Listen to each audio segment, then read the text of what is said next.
In the heart of the American West, where the sky meets the horizon in a dazzling display of orange and gold at the dawn of each day, lies the sprawling land of JL Ranch. It's a legacy that stretches back generations, rooted in hard work and perseverance. Owned by Jake Matthews, the ranch stands as a monument to the spirit of his ancestors. Jake, now in his 30s, wakes each day with the sun illuminating his bedroom, the familiar sounds of the ranch encasing him like a warm hug. The crowing rooster, the lowing cattle, and the gentle rustle of the breeze through the tall grasses. The ranch had been his childhood playground, a vast kingdom where he learned to ride horses before he could walk, and tended to animals almost as soon as his fingers were nimble enough to tie ropes. Each corner of the property held memories of joy, laughter, and a few bittersweet moments etched in time. As he stepped out onto the porch, the pungent scent of hay filled the air, and Jake drank in the peaceful beauty surrounding him. He looked out over the 220 acres that had come to represent not just land, but a way of life, a tradition passed down from his grandfather to his father, and now to him. He often reflected on the stories his grandfather told him late into the night, stories of resilience during the Great Depression when every morning began with uncertainty. "You must be as tough as this land, boy," his grandfather would say, a weathered hand resting on Jake's shoulder. "It'll break you if you allow it. But if you learn its secrets, it'll reward you like nothing else." With those lessons echoing in his mind, Jake descended the porch steps, his boots crunching on the gravel as he made his way to the barn. Inside, the familiar sights and sounds welcomed him. The soft whinnies of the horses and the fragrant smell of freshly sawed timber mingled with the earthy scent of the hay. He felt an unbreakable bond to this place, resonating deep within him. He had inherited more than just the land. He had inherited a responsibility. His heart swelled with pride knowing that every seed sown and every calf born was a tribute to the enduring legacy that had shaped him. Yet the weight of his heritage also brought a shroud of anxiety. Times were changing. The ranching lifestyle faced more challenges than ever before, and Jake often questioned whether he could avoid the pitfalls that had ensnared so many before him. "You okay there, partner?" A voice pulled him from his thoughts. Jake turned to find his childhood friend and ranch hand, Miguel, approaching with a friendly smile and a faint trace of morning stubble. "Just thinking about Grandpa," Jake admitted, his gaze drawn back to the horizon. "I wonder what he would think of how things are changing."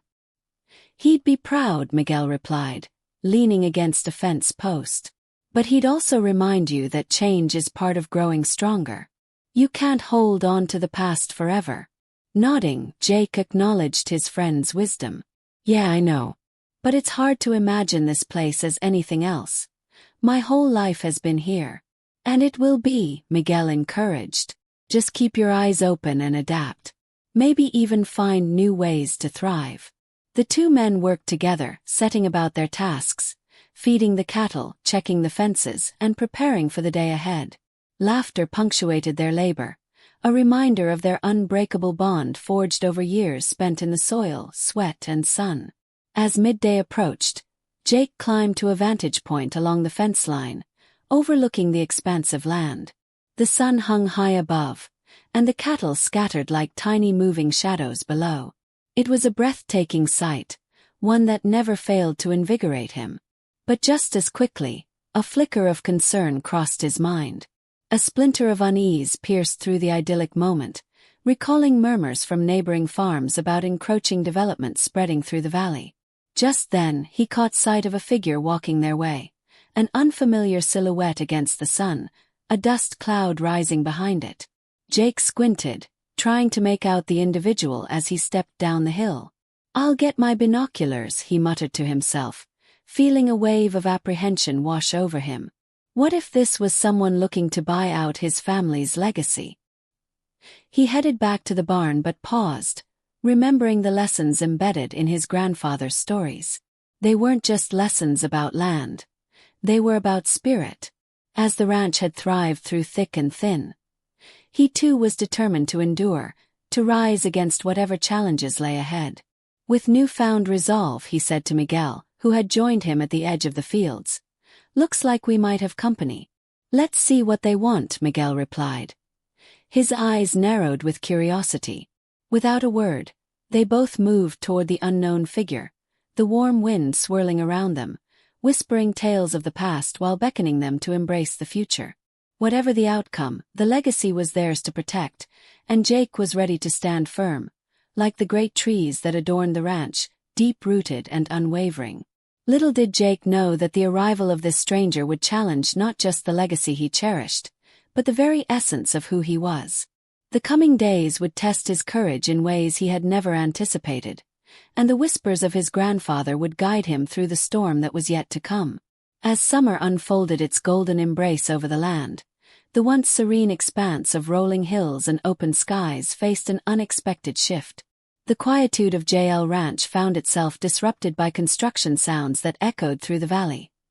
Heavy machinery roared like lions as developers broke ground on a new neighborhood called Whispering Meadows. Jake Matthews watched from the ridge of his property, his heart a tumult of emotions, an unsettling blend of hope and trepidation. The idea of suburban families moving in, breathing fresh energy and potentially new business into the community was initially enticing. He imagined children riding their bikes alongside Buck, the scents of barbecues mingling with the rugged aroma of hay. But with each passing day, reality settled in like a stubborn fog. The relentless noise of drills and hammers replaced the tranquil sounds of nature, and the vibrant wildlife that had danced in harmony with the land began to shy away. It was a troubling omen that gnawed at Jake's resolve. One evening, wiping dirt from his forehead after a long day spent mending fences, he sat on his porch, absently sipping a cold glass of lemonade. With the setting sun painting the sky in vivid hues of crimson and purple, he tried to cling to the last vestiges of tranquility that still lingered on his land. "You're overthinking it," Miguel stipulated as he joined Jake, his brow furrowed with concern. "We could turn this into an opportunity. There are new resources coming in. Maybe they would even help." Jake sighed and set the glass down with a clink. "I don't want to be the last bastion of cattle and hay in a sea of picket fences and manicured lawns," he replied, his voice heavy with unease. But Miguel merely chuckled, a light-hearted grin breaking the tension. "Come on, my friend. You've got the spirit of the West in your veins. Besides, they might need a good ranch guy around." Jake couldn't help but smile at his friend's unwavering optimism, but deep down, he remained skeptical. It wasn't long before Miguel's optimism was tested when the local homeowners association, HOA, began paying him visits, armed with rules and regulations that seemed to encroach upon his way of life. It all unraveled one fateful Saturday morning, the sun shining brightly as Jake tended to his flock. The clip-clop of hooves and the gentle stir of the breeze served as background music to his hard work. Suddenly, a small group of sharply dressed individuals trudged toward him, their expressions reflecting a combination of determination and befuddlement. "Excuse me, sir," one woman interjected, raising a hand with a clipboard. Her name tag read Linda, and her sunglasses perched high atop her head. "We're with the HOA for Whispering Meadows. We need to address some concerns regarding your property." Jake blinked, taken aback. "Concerns? About my property?" "Yes, we're concerned that your ranching activities may affect our community standards," she replied, her tone dripping with thinly veiled authority. "We have strict noise and animal control policies. You see, your roosters and bullfrogs, as charming as they are, may disrupt the peace we aim to cultivate for our residents." Jake's heart dropped as he took a step closer, a fire igniting within him. "Charming. This is my way of life. The animals and the land are part of my family's legacy. Just because you've decided to build a neighborhood here doesn't mean I'm going to change everything about my ranch." The tension in the air thickened, and Linda's eyes chilled. "We understand that and we appreciate your family's history, but times are changing. We expect cooperation from all neighboring properties. If something doesn't change within a month, we may have to issue formal complaints." The group turned, their heels clicking on the dirt as they departed, leaving Jake seething in their wake. He felt the weight of the world on his shoulders as he turned to Miguel, who had been watching in silence. "Can you believe it? They want to dictate what happens here, on land that's been in my family for generations. They can't just take it from you, Miguel reassured, though uncertainty loomed in his eyes. But we need to prepare for a fight. This is your home, and you have every right to protect it. That night, as shadows stretched along the land and stars began to twinkle in the velvet sky, Jake knew it was time to make a stand. He envisioned his grandfather staring at him across the generations, encouraging him to be steadfast and to honor the land that had nurtured them. The next day, Jake gathered the courage to meet with other ranchers and farmers in the area. They convened at a local diner, the smell of coffee mingling with the sound of clinking spoons and muffled conversations. As he stood in front of them, he recalled his grandfather's words. "We are not just fighting for ourselves. We are protecting the heart of this valley," he proclaimed, a sense of camaraderie building around them. "If we let them dictate our way of life, we'll lose everything our families have built. Together, we can show them that this land isn't just a property line. It's a tradition and a legacy." The farmers nodded in agreement, spirits lifting as he spoke of unity and standing firm against encroaching change. They shared stories of their struggles, of generations weathering storms, of pulling together when times grew tough. Days morphed into weeks, and as the construction progressed at Whispering Meadows, Jake rallied his fellow ranchers to come together, amplifying their collective voice. He connected with local newspapers and media, recounting the heartfelt stories that intertwined through each row of corn and pasture of cattle. Their plight reverberated through the valley, awakening a wave of support from the community that had always cherished the enduring spirit of ranch life. Neighbors, both old and new, began to understand that true development should embrace harmony with nature, rather than stifle it. With the winds of change howling around him, Jake felt a renewed sense of purpose. As they prepared for a public meeting to discuss the impact of Whispering Meadows, he steeled his heart, knowing that the battle was just beginning. No matter the outcome, he would stand proud, ready to protect the legacy of JL Ranch, the land that had shaped him and the spirit that ran through his veins. The sunrise spilled its golden light across the endless stretch of JL Ranch, casting long shadows that danced over the familiar terrain. Jake had hoped that a new day might bring peace, a momentary reprieve from the tension brewing between his ranch and the developers of Whispering Meadows. However, as he approached the front porch, he found an envelope conspicuously placed amid his morning routine, a stark white letter with an official-looking logo embossed at the top. With a sinking feeling in his stomach, he picked up the envelope, his fingers trembling slightly as he peeled it open. The letter inside, printed with bold, sterile script, made it clear that the HOA was far from finished with their campaign to impose their will upon him.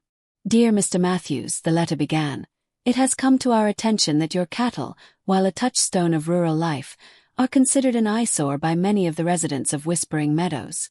Jake clenched his jaw, fury rising with every additional line. The letter detailed the HOA's demands, insisting on modifications to his property. The language felt patronizing, woven through with thinly veiled condescension. They wanted him to reduce the number of cattle he kept, build decorative fencing to obscure the true essence of his ranch, and practically turn his working land into a faux scenic backdrop. Jake let out a short, disbelieving laugh that echoed across the porch. "An eyesore," he mumbled incredulously, shaking his head. "What do they expect, a petting zoo?" He stormed into the living room, the letter still clutched in his hands, and found Miguel lounging on the couch, flipping through a stack of old ranching books. "Something burning," he joked without looking up, a grin on his face. Jake thrust the letter at him. "Here, read this." Miguel took the letter, his brow furrowing as he read it aloud. "Eyesore. Decorative fencing, reduce cattle." He paused, shaking his head in disbelief. "They can't be serious. What do they think we're running, a toy farm?" Jake paced restlessly, the anger boiling within him. "This is my home. They have no right to dictate how I maintain it. My grandfather fought tooth and nail for this land. I'll be damned if I let them trample our legacy." The two men spent the day brainstorming how to respond. They drafted a letter of their own, outlining their opposition to the HOA's demands, emphasizing the history of the ranch and its significance to the local community. Jake wanted to convey his commitment to coexistence with his new neighbors while firmly standing his ground. However, the joy of writing their rebuttal was short-lived. Just as the ink dried, Jake received a second letter from the HOA, and reading it felt like a cold slap across the face. This time the tone was sharper, the implications more menacing. Dear Mr. Matthews, it is clear that a dialogue has not led to a suitable resolution. This letter serves as a formal warning that failure to comply with our community standards will force us to consider further actions, which may include legal measures. Jake's disbelief morphed into alarm. Legal measures? What the hell do they think they're going to do? He exclaimed, wringing the paper in his hands. This is ridiculous. Miguel's brow creased with concern. We can fight this, Jake. They can't just walk in here and take what's yours because they feel it doesn't fit their mold. But doubt flickered in Jake's mind like the distant lightning of an approaching storm. What if the HOA had legal grounds to back their threats? What if they really could force him off the land that had belonged to his family for generations? The law doesn't give out what-ifs, Miguel said, sensing the turmoil within his friend. You need to rally the community behind you. Nobody wants to lose the authenticity of this valley. And so, armed with determination, Jake organized a town hall meeting, inviting ranchers, farmers, and families from the nearby communities. They gathered in the old community center, a building once teeming with the liveliness of church potlucks and school plays. When the day arrived, Jake stood nervously before the crowd, flanked by Miguel and other allies he'd gathered. The tension in the room was palpable as people murmured among themselves, the many woes of change weighing heavily on their minds. Thank you for coming today, Jake began, his voice trembling slightly. We are here because we face a common threat. He lifted the HOA letters for all to see. This is a direct attack on our way of life, our heritage. We have stood strong as farmers and ranchers, providing for our families and maintaining a way of life that has breathed life into this valley for generations. His voice passionately carried through the room, igniting a flicker of hope, enough to fan a flame. As he shared stories of his grandfather's struggles, tales of hard-earned victories, he felt the crowd begin to shift. Faces lit up with recognition, nods of agreement met his words, and laughter erupted when he recounted memories of riding the horses and piecing together the past amidst today's struggles. These developers may have money and influence, he stated, but we have something far more powerful: choice. We can choose to stand up and protect not just our land but our community, our identity. Together, we can make our voices reach the horizon. When Jake concluded, the room erupted into applause. They united their voices, sharing their frustrations and fears, but also their dreams for what the valley could be. Ideas bounced back and forth like wildfire, from organizing petitions to crafting a rights-based initiative to embrace the local ranching community. By the end of the meeting, an invigorated sense of determination filled the room. They pledged to support one another and to present a united front against the HOA, reminding themselves that the spirit of their community was forged in collective resilience. As they filed out into the evening light, Jake felt the weight on his shoulders lift slightly. There was still a long way to go, and the fight was just beginning, but for the first time he felt ready to embrace it. With his heart kindled by the support of his neighbors, he glanced back at the familiar outline of the ranch. He vowed then and there to fight not only for JL Ranch but for the legacy and the community that made it so much more than just land. The sun hung high in the sky, casting its relentless heat across the parched field of JL Ranch, where Jake struggled to manage his rising frustration amid the oppressive clamor of the nearby construction. Each morning, he awoke hoping for a change in the atmosphere, a sign that the tensions with Whispering Meadows would dissipate like the summer haze.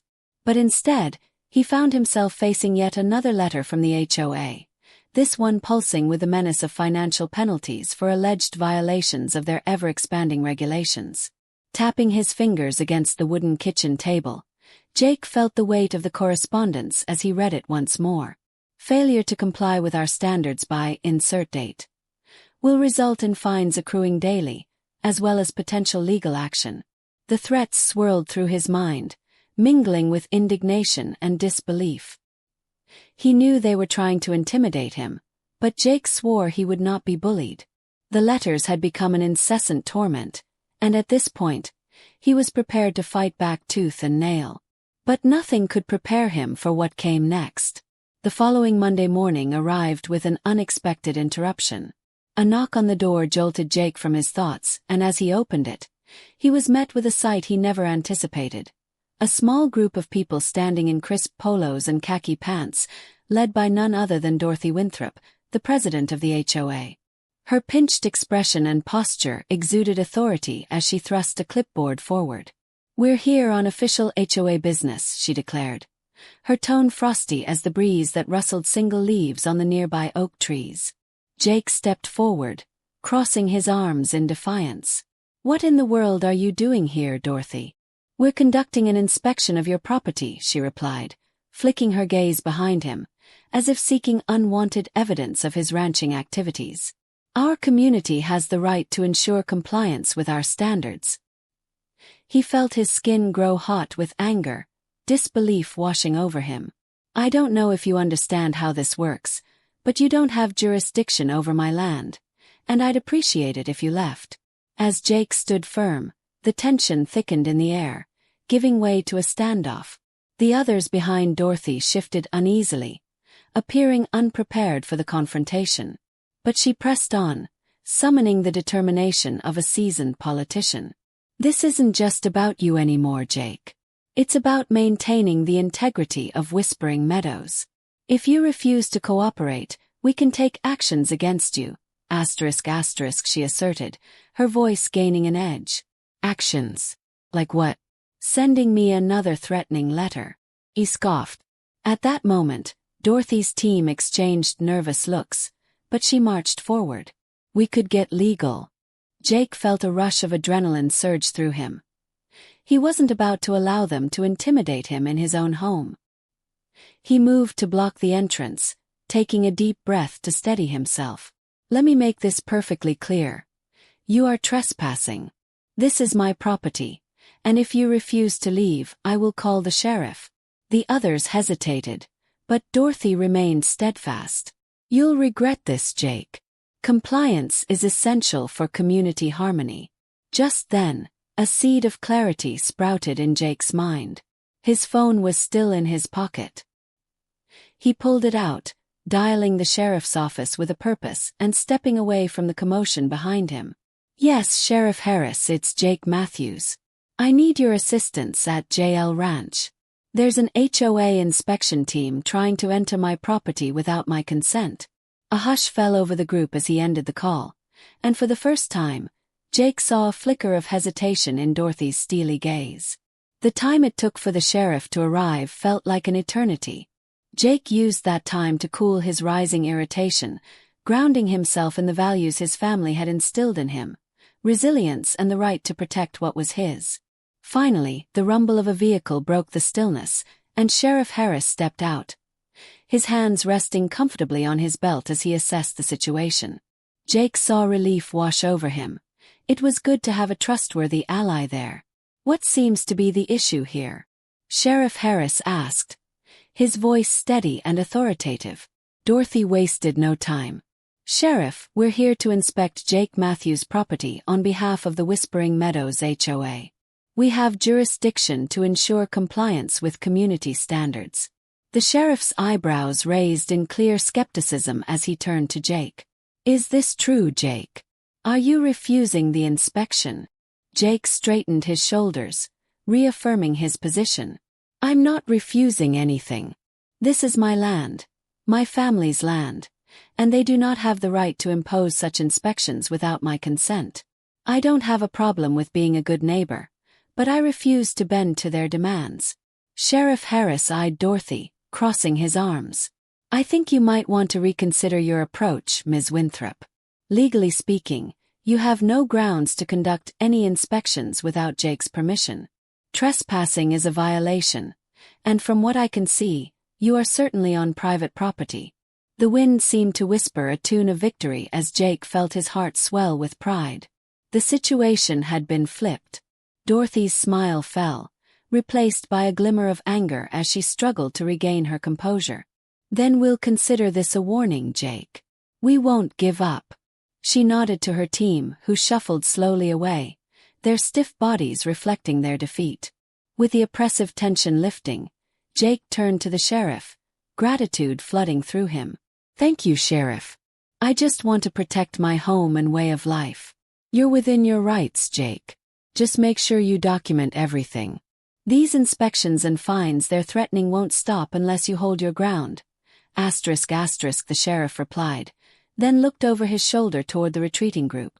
"And I'd recommend they rethink their approach to community engagement." As Sheriff Harris bid farewell, a renewed sense of purpose settled within Jake. He wasn't just defending his land. He was rallying a community against unjust encroachments. The battle was intensifying, but now he knew he wasn't alone. He had allies' support, not only in the tangible sense of numbers but in the spirit of a united front that had begun to flourish in the wake of their shared challenges. With the sun beginning to set, casting a warm golden sheen across the valley, Jake felt infused with a fierce determination.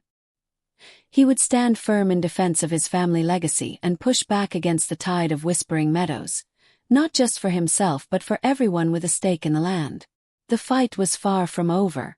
It had only just begun. As the last light of the day sank below the horizon, painting the sky with hues of orange and pink, Jake took a moment on the porch of JL Ranch to breathe in the familiar scent of hay and earth. The afternoon had been peaceful, an illusion that suffocated him beneath its serenity. His mind churned with worry about what lay ahead. Though Sheriff Harris's intervention had briefly halted the HOA's intimidation tactics, it became painfully clear that their harassment had only begun in earnest. Over the following weeks, the tranquility of ranch life began to fracture as a series of bizarre, targeted acts of aggression unfolded. The first incident came one bright Tuesday morning when Jake opened his mailbox to find a small yellow note attached to the front. Its message was curt and sinister. "Violation. All livestock must be kept a minimum of 75 feet from residential areas. Failure to comply will result in immediate fines." Jake could barely contain his laughter mixed with disbelief as he crumpled the note in his palm. 75 feet. This isn't a petting zoo, for crying out loud. He mused, shaking his head at the absurdity. But as he looked around at the vibrant fields of grazing cattle, he felt the weight of anxiety seep into his bones. Maybe this wasn't just a joke after all. Days later, while working on his truck in the barn, he caught a flicker of movement on the edge of his property. Squinting against the glaring sun, he saw them, 3 HOA representatives, armed with cameras, snapping photos of his cattle, the barn, and even the grass 6 inches from the designated boundaries. "Can you believe this?" He yelled over to Miguel, who was stacking bales of hay nearby. When Miguel confirmed his sighting with a slow shake of his head, Jake marched toward the group, feeling the pulse of indignation quickening in his veins. "What the hell do you think you're doing?" he called out, his voice echoing through the quiet expanse. The trio turned, startled but unyielding. Dorothy stood at the forefront, her expression unwavering. "We have the right to document any violations, Jake. This is our neighborhood too." Jake clenched his fists, barely holding back his exasperation. "You're trespassing and you can't just waltz onto my land to take pictures. You need to leave." Ignoring him, they snapped more photos, focusing on his cattle grazing peacefully. Despite the mounting anger, Jake felt a disconcerting pressure in his stomach as the realization hit him. This would escalate if he didn't take action. With determination, he retreated into the barn and started compiling a binder that contained the HOA's letters, violation notes, and a timeline of incidents. He jotted down everything meticulously: dates, times, and detailed descriptions of their antics. He even installed a small camera outside his home to capture any further harassment, hoping it would document the relentless snooping in case it came to legal grounds.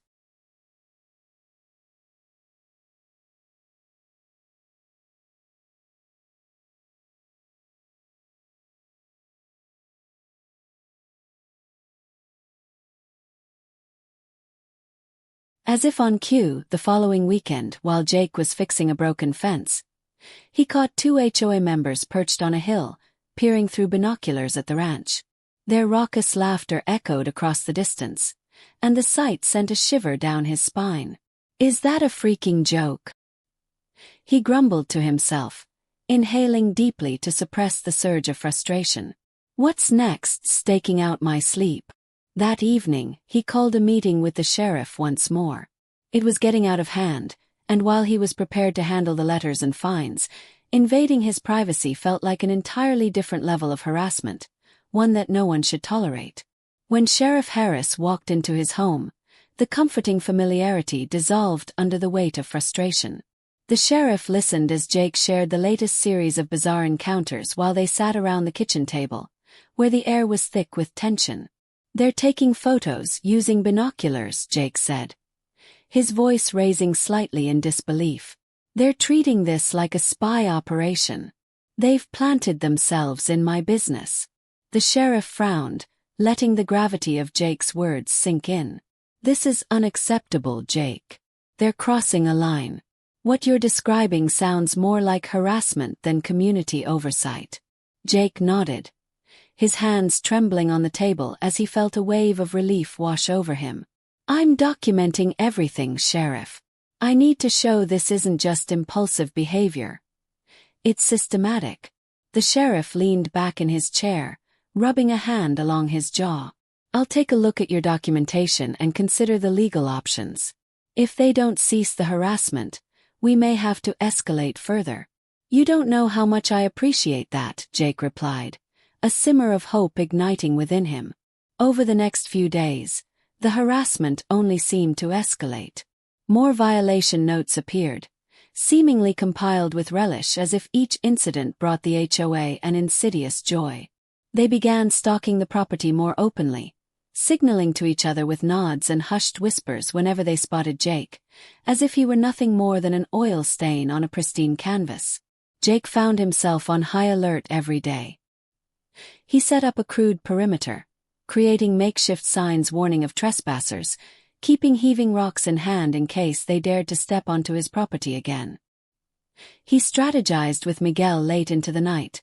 They were both more than willing to escalate their own responses.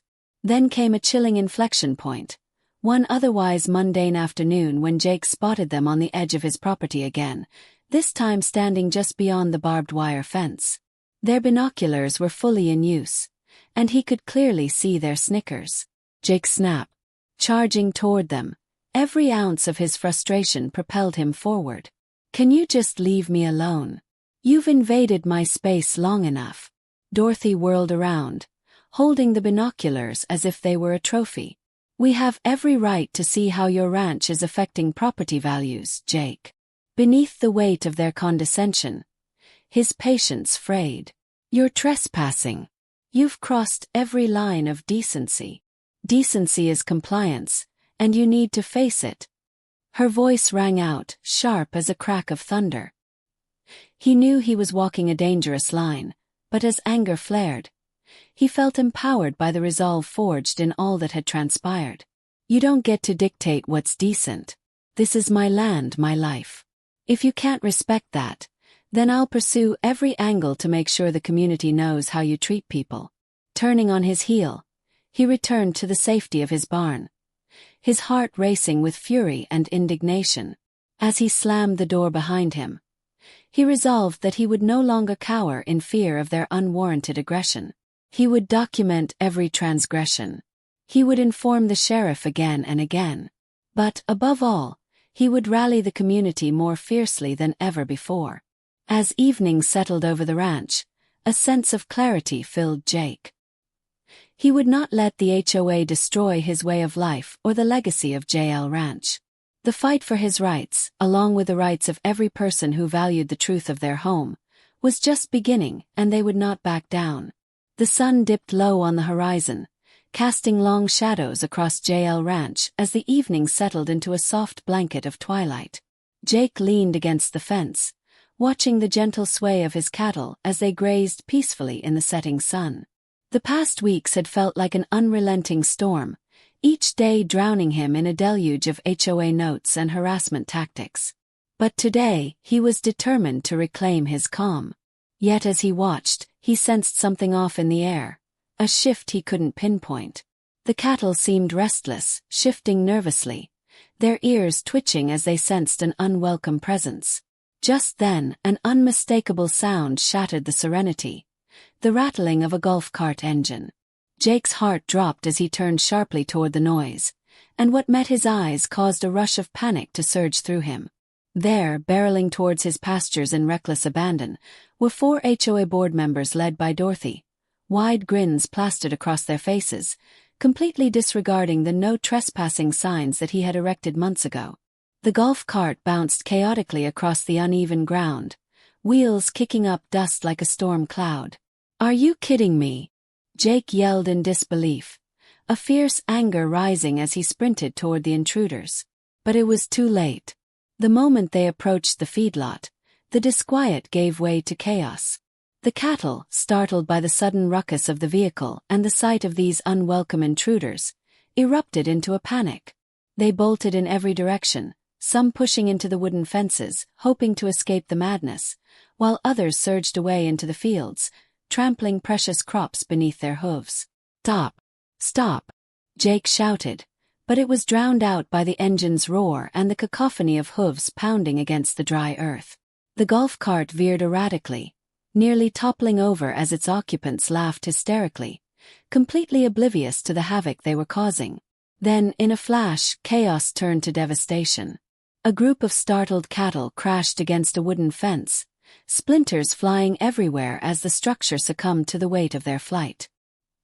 He could only watch in horror as some of his prized heifers tumbled uncontrollably in their panic, trampling over one another in an attempt to flee. Finally, the golf cart came to a shuddering halt as Dorothy turned, her laughter hard to stifle as she witnessed the scene her reckless antics had created. "It's just a little fun, Jake. Just let them be free," she cackled, a sense of malicious glee lighting up her eyes. In that moment, fury burst within Jake like wildfire. He raced toward the chaos, adrenaline coursing through his veins. "This is not fun. You're destroying my land. You're hurting my cattle." He reached the remains of the fallen fence, feeling the rage boil over as he began to assess the damage. His gaze swept over the struggling cattle. Some were already injured, and the cries of distress fill.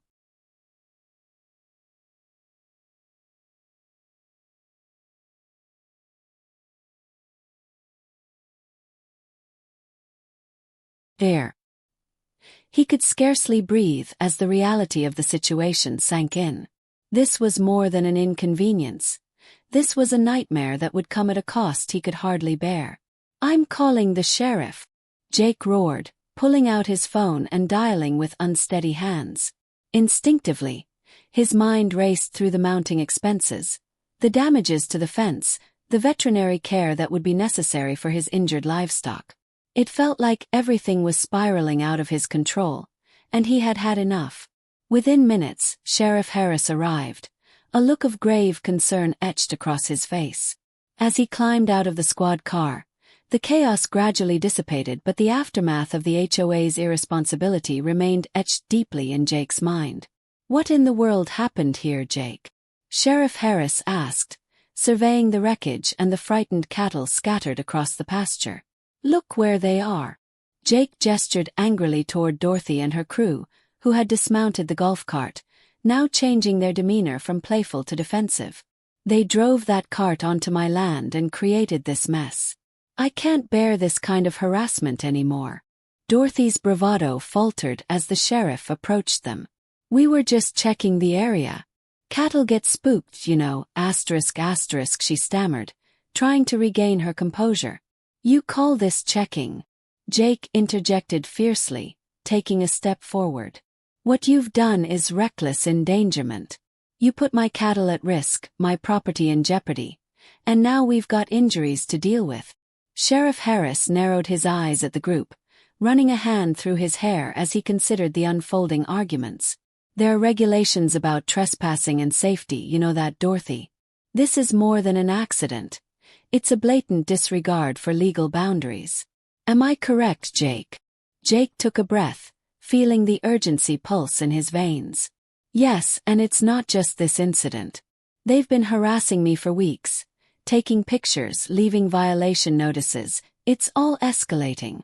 I've been keeping records, and I won't stand for this anymore. Sheriff Harris nodded, his expression hardening. I think it's time we talk legalities. Hours later, as dusk settled over the ranch and emergency veterinary care was administered to the injured cattle, Jake felt the flat weight of exhaustion settle on his shoulders. He was drained, physically, mentally, and emotionally. But beneath that exhaustion sat a resoluteness, one forged in the depths of frustration and a longing to fight for his rights. After a long night spent caring for the frightened cattle, Jake retreated to the barn, pulling out his documentation once again. With each page he sifted through, he felt a renewed sense of purpose crystallizing into something tangible. His fate rested not only in the hands of the sheriff but in the legal system. It was time to stand his ground and take the fight to the next level. The HO would learn that their games came with consequences, and Jake Matthews wouldn't back down. Grabbing his laptop, he drafted a letter to his attorney, detailing the incidents and damages. He included the intricacies of the nightmarish golf cart incident, his veterinary expenses, and the harassment he had endured. This was it. He was ready to stop the tomfoolery for good. As he hit send, a wave of resolve surged through him. He was no longer merely defending his land. Now he was enacting justice. And he intended to make it clear. The HOA had pushed him too far, and they would face the ramifications of their actions. With every passing day, the stakes grew higher, but Jake Matthews was resolute. He would rise to the challenge. Rain drizzled against the old wooden beams of the barn, an orchestra of pitter-patter that offered a soothing backdrop as Jake sat at the office desk he had fashioned from reclaimed wood. Across from him sat Brian, his lawyer, a sharp, determined man with a penchant for scrupulous attention to detail. He flipped through the mountains of documentation Jake had compiled, all the evidence of the HOA's relentless campaign against him. You've done a good job collecting material, Jake. This is solid, ***, Brian said, his eyes glistening with the excitement of a burgeoning case. Notes, photos, timelines. Even the vet bills. It paints a clear picture of harassment and neglect. We can establish a pattern here. Jake leaned back in his chair, his heart pounding with a mixture of anxiety and exhilaration. So you think we can win? Brian grinned, a confident spark lighting his eyes. I don't just think it, I know it. But we have to be strategic. The HOA might have thought they could push you around, but they're about to find out just how underestimated you truly are. With renewed vigor, they worked through the details of the case. Brian meticulously outlined the legal grounds for the lawsuit: trespassing, property damage, and emotional distress caused by the HOA's coordinated campaign of harassment. Each violation, each instance of impropriety would be laid bare before the court, revealing an unflinching narrative of bullying against a hardworking rancher. Within days, the suit was filed, and Jake could almost feel the tremors of alarm ripple through the neighborhoods of Lakewood as word spread of his lawsuit against the HOA. Letters were sent, pressing complaints and ominous notifications that loomed ahead for the association, which often hid behind its web of regulations and bylaws. As tensions escalated, the HOA retaliated with an air of indignation, their board convening in hushed meetings, fueled by a mix of disbelief and bitter resentment. They had developed a camaraderie through their shared animosity and disdain for Jake, and now, facing the prospect of legal action, they were stewing in outrage. How dare he? This is a small-town issue blown out of proportion. Dorothy had called the board members to order with an indignant flourish. The table was strewn with maps of Jake's property, yellowed copies of neighborhood bylaws, and photographs of their excursions onto his land. He thinks he can challenge us, she continued, her brow knitting in anger. We need to respond aggressively. Show him we are serious. They began countersending violation notices, some regarding the cattle's proximity to the property line, Others contrived baseless claims about noise levels and livestock smell, eager to drown Jake in a deluge of complaints, hoping to intimidate him. But with each notice sent, Jake found himself further entrenched in resolve. In the interim, Jake emerged as a surprising community figure. Talk spread throughout Lakewood, gossip fueled by curiosity, admiration, and divided opinions. Some viewed him as a victim of a petty neighbor war. Others questioned the board's authority and motives. Jake took the intrigue in stride, leaning into the support that materialized among fellow ranchers and citizens who began rallying behind him. He started attending town hall meetings, where he shared his plight and the growing collective concern regarding the HOA's bullying tactics. Bright-eyed supporters approached him after meetings, promising to lend their voices in support if the time ever came.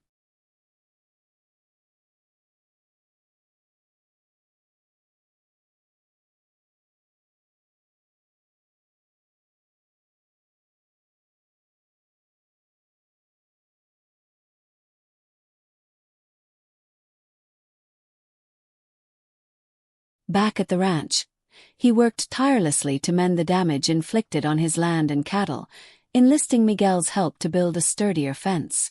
Each stake they hammered into the ground felt like a promise, a vow to fight back rather than cower under the weight of the HOA's cruelty. One evening, as they wrapped up work for the day with exhausted smiles painted across their sun-kissed faces, a car pulled up the long driveway. A well-dressed woman with a clipboard in hand stepped out. Jake recognized her instantly, one of the HOA representatives who had been part of the harassment. Jake Matthews, she called, striding toward him with an air of authority, clipboard at the ready. "I'm here to document further violations." Jake's temples throbbed at the sight of her. The last thing he needed was a fresh set of complaints while he was still sorting through the aftermath of their earlier escapades. "I'm not going to entertain this. I have enough on my plate." "That's not how the HOA operates, Jake. You need to understand the laws.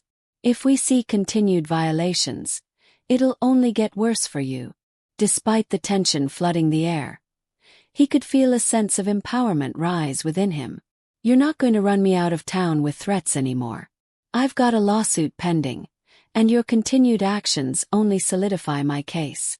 So please, feel free to write down anything you see. But know that the community is starting to see through your tactics." The woman hesitated, her confidence wavering ever so slightly as she stared at him. And then, as if recalling her purpose, she stiffened her posture. "We have every right to ensure compliance," she insisted, but the usual bravado was absent. Jake smiled, feeling light-headed with relief. He had thrown the ball into their court, turning the tide in a way he'd never thought possible. People were beginning to listen.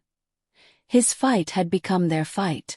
As the lawsuit approached, Jake found strength in the support that enveloped him.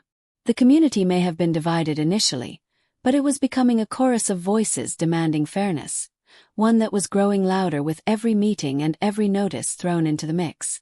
The word spread that Jake Matthews wasn't going down without a fight, and this development was more than the HOA had anticipated. They had stirred a bear, and as Jake planned for the battle ahead, he could feel the warmth of his ancestors guiding him forward. The day of reckoning was drawing near, and Jake was ready to face the HOA with all the tenacity of a rancher defending his land. He understood the fight wasn't just about his ranch, it was about the rights of everyone in their small community to stand up for what they believed in. With a fierce determination, and perhaps cockiness that deserved a little caution, Jake Matthews readied himself and his allies for the challenge about to unfold. Whether it was in the courtroom or the community itself, this journey was only beginning, and he was ready to see it through to the end. The heavy wooden doors of the Lakewood courthouse creaked ominously as Jake walked through them, flanked by Brian and a small contingent of his supporters. The air pulsed with anticipation. The courtroom smelled of polished wood and old paper, a faint aroma of tension hanging over the proceedings. Today would not be just any day. It would mark a significant turning point in Jake's battle against the HOA. As they took their seats, Jake couldn't help but scan the room. The HOA's board members were arrayed at one table, their expressions a blend of haughtiness mixed with trepidation. Dorothy sat at the head of the table, arms crossed, though even she struggled to maintain her air of superiority in the shadow of the impending legal battle. Brian leaned closer to Jake, whispering, "You ready for this?"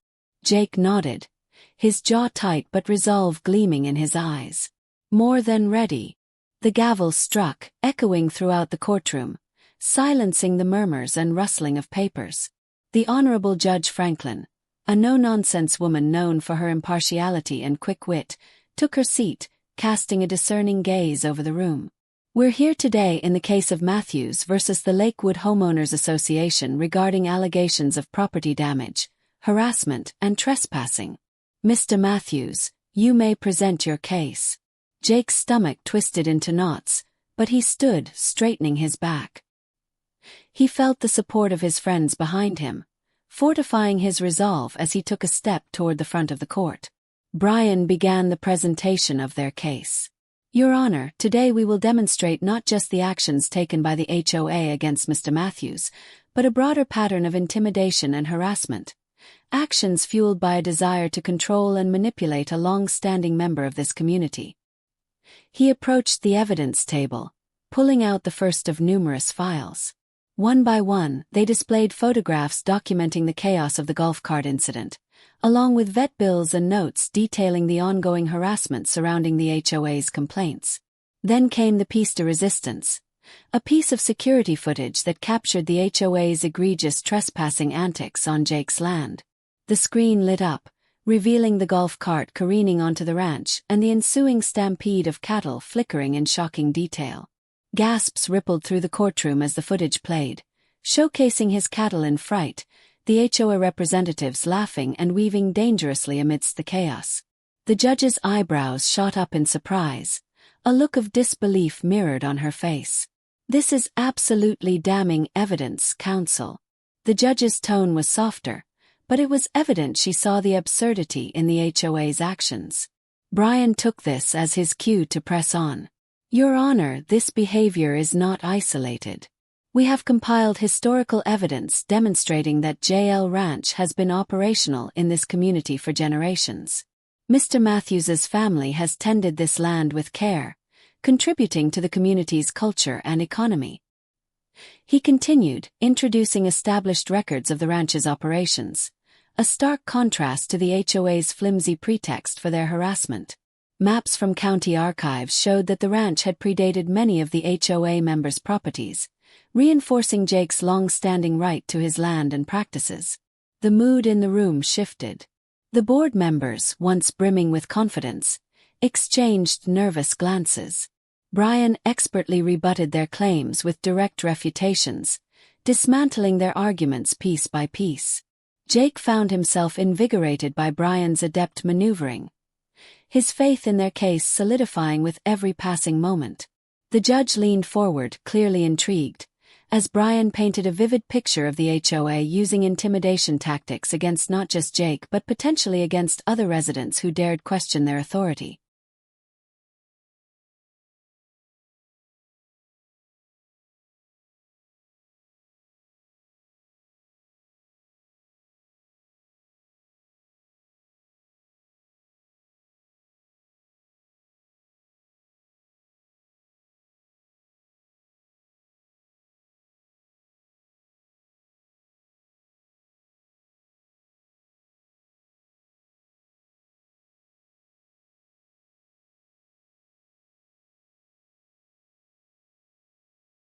Finally, with a firm knock on the table for attention, the judge interrupted. "Would any of the board members like to respond?" Dorothy rose, her composure fraying as she stepped up to the stand, but the unease in her demeanor was palpable. "Your Honor, we were merely trying to uphold the guidelines set forth by the HOA. Mr. Matthews's cattle present a liability. ****. Brian interrupted smoothly. "With all due respect, Ms. Parr, no one is disputing the guidelines. What is in question is the blatant disregard for property rights, as you have undertaken measures to harass Mr. Matthews instead of conducting yourself in good faith." She faltered, the bravado faltering in the face of shrewd legal strategy while the judge interjected. "Is that true, Ms. Parr?" Did you set up numerous violation notices against Mr. Matthews out of fear of liability, or was it to coerce him into compliance? The room hung with taut silence as Dorothy stood before the bench, the pressure mounting. The answer lay teetering on her lips, but the truth was too uncomfortable to verbalize. After what felt like an eternity, and visibly sweating, she stammered, We just wanted to keep the neighborhood orderly." Jake couldn't help but smirk. With every word, the facade of the HOA unraveled further, collapsing under the weight of its own contradictions. Eventually, Brian launched into his closing arguments. "Your Honor, this isn't merely about trespassing or property damage. This case represents the spirit of community, the right to be secure in one's home and to treat all neighbors with respect. Mr. Matthews has not only a right to his property, but also a right to live unharassed amidst a community he has preserving for decades." With that, Brian turned back toward Jake. Their eyes met, and Jake felt the surge of hope ignite again in his chest. The judge's final remarks sent waves of anticipation through the courtroom. "I appreciate the thorough arguments presented by both sides, but I am inclined to stand with Mr. Matthews in establishing a clear precedent." The gavel came down with a resounding thud that echoed through the chamber. "I am issuing a permanent injunction against the Lakewood Homeowners Association, restricting any further harassment or trespassing upon Mr. Matthews' property. Additionally, I'm ordering restitution for damages incurred, significant financial penalties." The words rang like music to Jake's ears. Shock rippled through the HOA representatives, their expressions shifting from disbelief to dread as they absorbed the weight of the judge's decision. "Court is adjourned," the judge declared, striking her gavel once more, ensuring the message resounded with finality. As Jake exited the courtroom, his heart raced as a mixture of relief and triumph washed over him. Supporters clapped him on the back, congratulations spilling forth. The battle had finally turned in his favor. News of the verdict would spread like wildfire, forever etching his name as a rallying point against the tyranny of a domineering HOA. Standing in that moment, he could feel the tendrils of the community knitting closer together. He had carved a hole into the walls of their financial fortress, and now every neighbor knew that change was not only possible but close at hand. Jake Matthews had turned from a besieged rancher into a symbol of resilience and determination, standing strong in the face of adversity. And thriving within that spirit was the promise of a future where both freedom and community could coexist. As he ventured back into the waiting embrace of his friends, Jake was more than just a rancher. He had become a foundational reference for all those who believed in fighting for what was right. As the days passed after the court's verdict, Jake couldn't help but feel a sense of relief and vindication. The ruling had been a powerful statement about justice and community, and he had gained the respect of his fellow ranchers and neighbors. However, his sense of victory was short-lived. On a crisp autumn morning, Jake stepped out of his ranch house to find a group of HOA representatives parked on his property, armed with clipboards and determined looks. Dorothy, the HOA president, approached him, her smile sugary sweet. "Good morning, Mr. Matthews. I hope you're doing well." Jake narrowed his eyes, wary of her intentions. "What can I do for you?" The HOA representatives began to fan out across the property, inspecting every aspect of his ranch with a fine-tooth comb. Jake sensed that something was off, but he couldn't quite put his finger on it. As they worked, a group of inspectors from the local building department arrived on the scene, responding to a tip about potential code violations. However, instead of focusing on the supposed infractions, they spent hours reviewing the HOA's documentation, their eyes scanning every line with a mixture of amusement and annoyance. It soon became clear that the inspectors were not here to write Jake up, but to expose the HOA's coordinated tactics of harassment. One of them, a no-nonsense inspector named Karen, approached Jake, a stern expression on her face. "Mr. Matthews, I want to apologize for the unnecessary inconvenience you're enduring. We've reviewed the HOA's claims, and it's clear they're baseless and motivated by spite." Jake nodded in gratitude, relieved that someone understood his situation. "Thank you for your help. It's been a long and difficult fight." Karen smiled sympathetically. Well, we'll do our best to make it easier. But first, let's get the HOA on record for their true motives. Together, Jake and the inspectors worked to document every detail of the HOA's retaliation.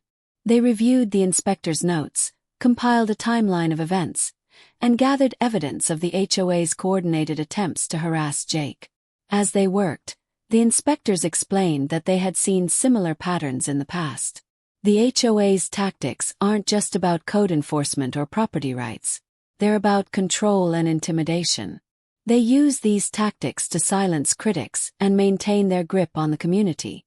Jake's anger simmering beneath the surface. He listened intently as the inspectors revealed the extent of the HOA's schemes. He realized that he wasn't just fighting for his ranch. He was fighting for the rights of every community member to live free from harassment and intimidation. With their evidence in hand, Jake and the inspectors presented their findings to local authorities, including the sheriff's department and the county attorney's office. The HOA was caught in a web of their own making, and it was only a matter of time before they faced the consequences of their actions. As the investigation unfolded, Jake's resolve only strengthened. He knew that the battle ahead would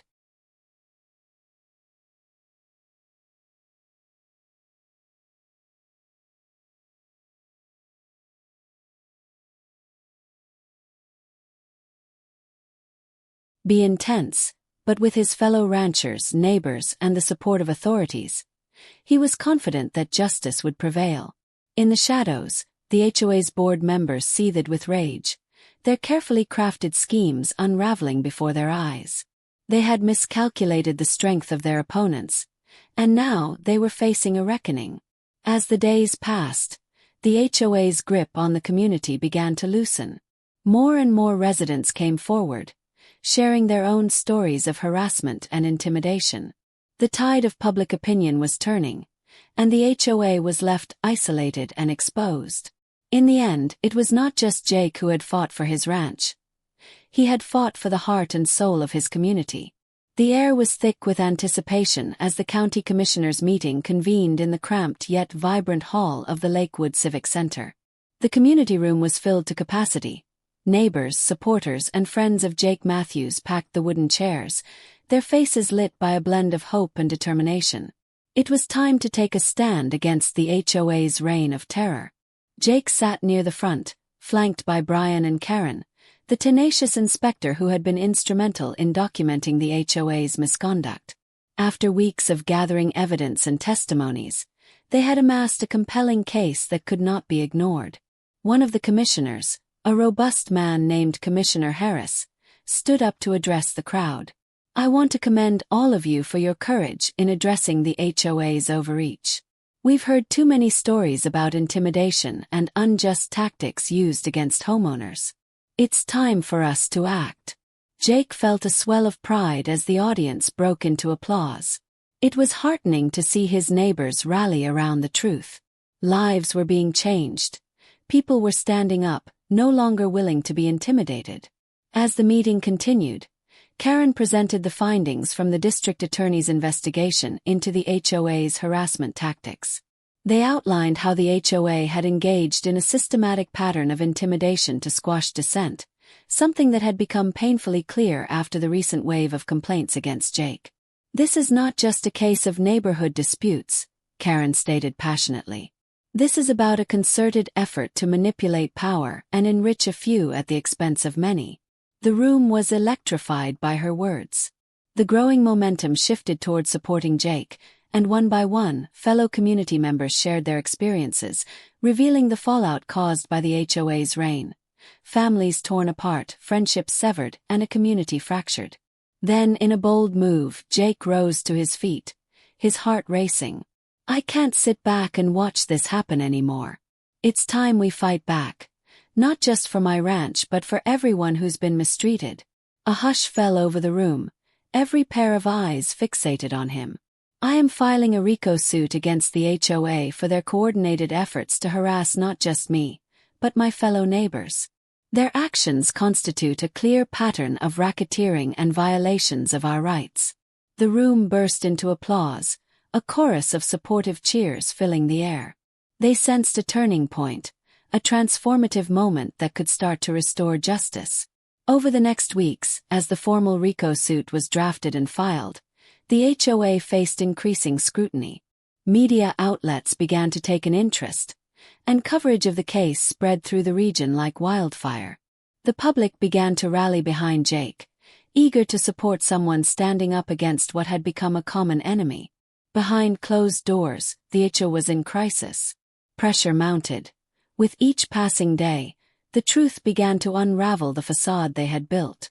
Key members held emergency meetings, strategizing ways to damage control, but the weight of the evidence was too great. Inspectors had reported past interactions, and the district attorney's office had begun efforts to investigate further. In a shocking twist, during an emergency HOA meeting, the board's chairperson, Dorothy, stood up to address the members. "We cannot continue down this path. The lawsuits and the mounting pressure could destroy us. I cannot be a part of this any longer." With that declaration, Dorothy tendered her resignation, leaving a gaping hole in the HOA's structure as gasps rippled through the assembled members. The exit of such a prominent figure sparked a chain reaction, sending several others fleeing as their own culpability came into question. In the days that followed, devastating fines were levied against the HOA when the verdicts rolled out, leading to staggering financial penalties for their malfeasance. The community watched with a mixture of disbelief and elation as reports flooded in detailing the fall of their old oppressor. With each passing day, the HOA's grip on the community slipped further. Neighborhoods began to organize, rallying together, supporting one another and denouncing the HOA's control.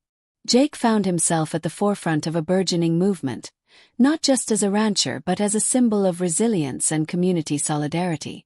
The sky turned a brilliant shade of orange as the sun began to set one fateful evening. Standing on his porch, Jake felt a profound shift, not just in his personal battle but in society around him. The fight against the HOA was a watershed moment, galvanizing the community to reclaim their freedom. It wasn't just about the fine or the lawsuit, it was about the bond of a community coming together, recognizing that when united, their voices could rain down like a thunderstorm. Impossible to ignore, impossible to suppress. The world may have been trying to label him a simple rancher, but Jake Matthews was carving a legacy that would be remembered for generations. Together, they would continue to pursue justice and reshape their community into one defined by respect, kindness, and solidarity. As he looked across the horizon, hope brightened the landscape, signaling not just an end to tyranny, but, at long last, the dawn of a new beginning. As the dust settled after the tumultuous events surrounding the HOA's collapse, a surprising figure emerged in the aftermath. Logan, the newly elected HOA president. He was not the fiery alter ego like Dorothy, but rather a pragmatic young man, willing to bridge the divides that had grown so pronounced during the tumultuous weeks. To Jake's astonishment, Logan reached out to him through an email, inviting him to meet for coffee. At first, Jake was skeptical. After all, the scars of the recent conflict were still fresh. But his curiosity got the better of him, and he decided to accept the invitation. When they met in a small cafe at the edge of the town, Jake was taken aback by Logan's candid approach. "I know we've had our differences," Logan began, "but I think it's time we start focusing on how we can collaborate instead of continuing to fight. The community deserves better." Jake listened intently as Logan explained his vision for the new HOA, a community that respects the unique landscapes of both the ranches and suburban homes. "I've seen how much your ranch,